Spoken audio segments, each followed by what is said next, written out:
Em nói đi đâu. Papa. Nói đi.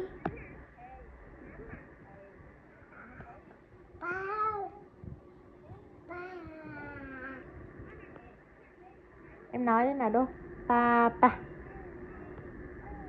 Papa. Để mình mở papa cho, mình mời papa nhá, mở papa. À papa này.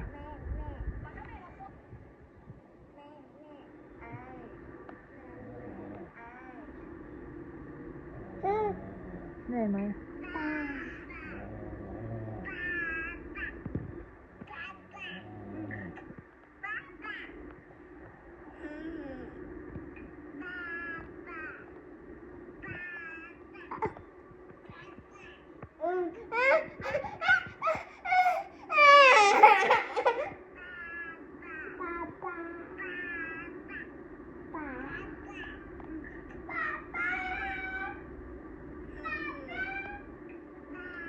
Con nói đi. Papa.